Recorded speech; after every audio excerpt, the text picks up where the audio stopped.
what's the saying? There's no such thing as a bad W. It wasn't pretty by any stretch. I thought it was a extremely gritty, tough, defensive-minded basketball game tonight, especially on our side. I was very pleased with the fact that a team that come in shooting 47-48% from the field, 41% from the three, and really negated that. We were really active. We were very, very concerned. We knew they were going to take a lot of threes. And Stansbury's a terrific player.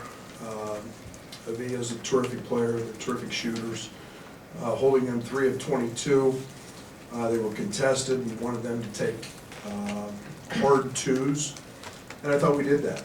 And unfortunately, we looked like a team that had been off for a week on the offensive end, and didn't really find a rhythm. And I think one of the biggest discrepancies or biggest differences maybe in the two halves, can't turn the ball over like we did in the first half.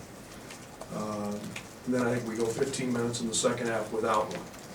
And you see how good our defense was, and you see a little bit of improvement on the offensive end, and a little IQ, and a little bit of execution on the offensive end. And we got Kofi touches with a little movement. We got Giorgi some opportunities. We got Kipper some opportunities. We got some ball screen actions, got guys going downhill into the rim. So everything started to flow a little bit, basically because we didn't turn it over. So, our defensive numbers, I think, have been skewed a good amount because of our turnovers. And tonight we put that together, and I'm very, very proud of our guys on the defensive end of the floor. Questions?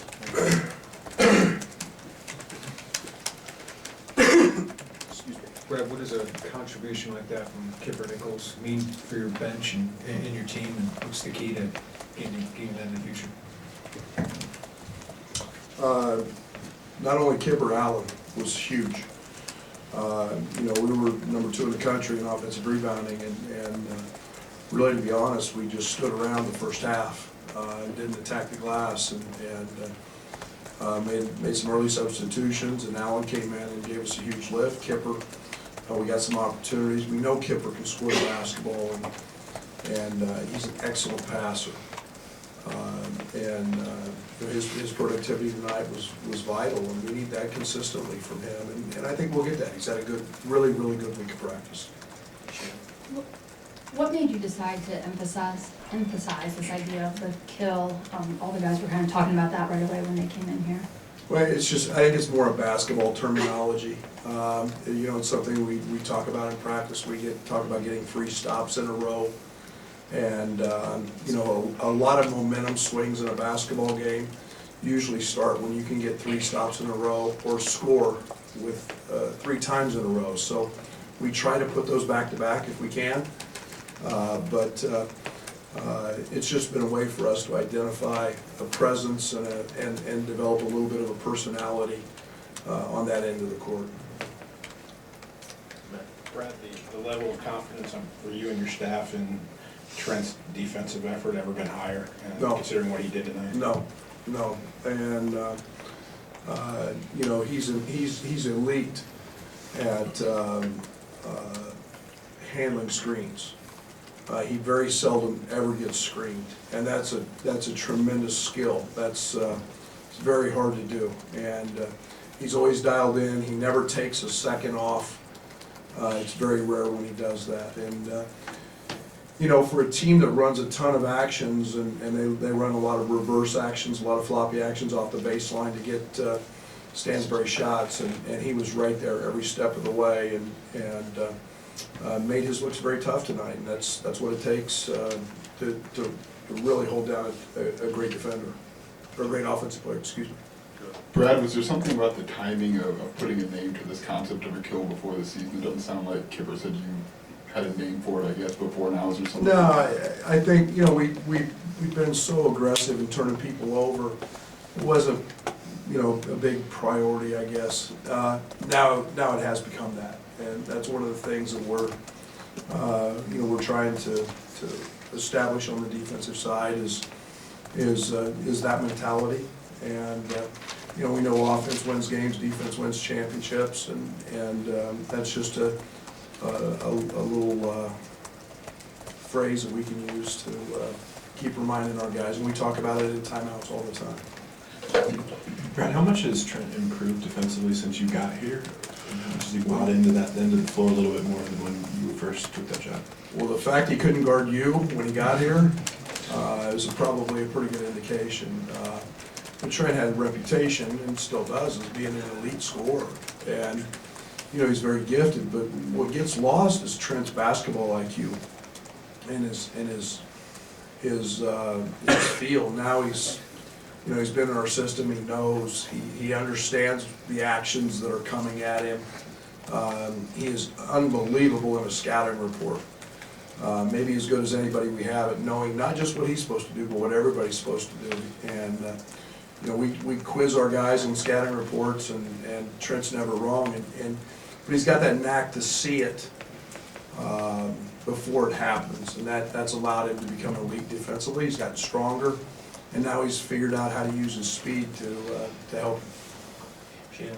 What was different for Kofi in the second half, and just as a freshman, just a few games into his career, to kind of have the persistence to keep going? What do you credit that to as well? Yeah, you know, I thought we necessarily didn't help him in the first half. We got him looks, but they were quick. We hadn't made the defense move, and there was, you know, I think the one thing for Kofi, the game is still a little fast for him. You see him kind of rush things every now and then, and you know, he's got to realize that, you know, he's quite big and he's large, and just slow down and grab the ball, and he can move people. But you know, the second half, you know, to his credit, we ran better offense. We got him a little deeper in the post. He made a couple of nice moves with the bounce, and you know, it was a combination of his patience, his confidence, and then us running much better offense. As for Kofi and Giorgi to kind of be the closers tonight, was that, you know, a good thing to see where that duo was working, maybe as you've envisioned? Oh, absolutely. I mean, you know, let's not forget, you know, that Giorgi's a good player. Giorgi's a guy that, you know, we've given him the green light to shoot that three. He's shot 1 million of them this summer. He's shooting a very, very high clip right now. And, you know, but most importantly, he's using that shot fake to make great passes. And, you know, it was what they gave us. And we had him in foul trouble. We were, you know, running really good offense late, and putting a lot of pressure on the front of the rim with those guys. I know it can be a misleading stat, Brad, but when Allen is plus 19 in 15 minutes, what is that a testament to what he can give you off your bench? Yeah, everything that's not on that stat sheet, and that's what Allen brings. And you know, his length defensively, his energy, his ability to offensive rebound, creates extra possessions. And you know, I don't get too overwhelmed by one game. I pay attention to it. I have a tendency to look at them in 4 or 5 game bundles. But yeah, I mean, Allen had a really good week of practice, and we need him on the offensive glass, and we need him at the offensive end as well. Right here, Joey. Brad, only a few turnovers there, I think 6 in the second half. Was there something different that you guys were doing in the second half that hasn't been there? I mean, would you guys call those in the Wish first? I knew what it was. I mean, you know, we had 29 assists and 12 turnovers in all of practice yesterday. I know we're capable of it. I think, you know, again, we've played just a little bit sped up. We've played too fast and tried to do too much too early instead of, you know, letting things happen. I mean, you have a, you know, 40-point second half, and you know, we move the ball, share the ball, and our assist totals go up, and that's a lot of fun. And you know, trying to hit home runs every time, so to speak, after one or two passes is not what this game's, is not how this game's meant to be played. Coach, can you comment? Coach, they won the points in the paint battle. I know you liked your night defensively, but was there anything, issues that gave up some easy ones there? No, because this is a team that was electric from the three, and we wanted them to shoot twos. We didn't feel like they could make enough twos to beat us. We wanted them to have to shoot with a contested hand. We had a couple rotational things, Derek, where we didn't come over and challenge. You know, we're this game, there's a team shooting 25 plus threes and shoot 41%. You're not going to let them do what they do best. And I thought we limited their two best players tonight to really hard looks. You mentioned the rotating on that in that last response. Can you talk about your on-ball defense and the rotating that you saw tonight? Yeah, I thought, you know, we were better than we were against Arizona on the ball. And, you know, Bugs is a tremendous point guard. He's got a great assist to turnover ratio. He's a guy that facilitates so much for them. And, you know, I thought we did a good job of keeping him in front, staying down with him. He's really effective getting in the paint and starts pivoting, and all of a sudden you lose sight of your man and he's spraying it for threes. I thought that was better. And then, you know, early I thought Kofi did a really good job of coming over and challenging shots and blocking shots. Giorgi got a couple. You know, that helps us. But, you know, it's still something we're continuing to work on. Brad, Kofi's averaging about 14 points, 11 rebounds so far. Through 4 games, how would you just evaluate his start to his career? It's pretty good for a freshman. Pretty good.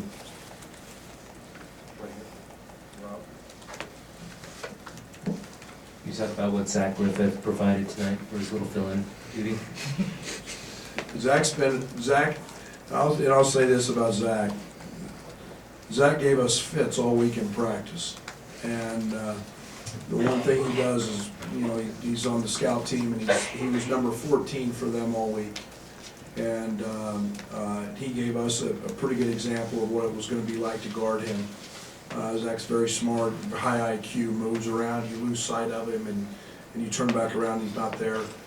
And then he's had great energy on the offensive glass, and I'm not afraid at all to put Zach in there. To get Giorgi just a couple touches on the block early, does that make a difference in just his comfort level and maybe his confidence, just to do a little of what he did last year as well?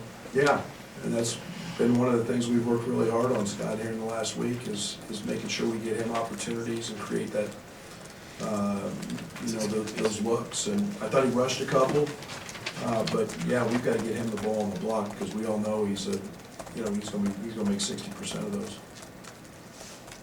Thank you. Thank you. See you Wednesday. Tomorrow, 4:45 and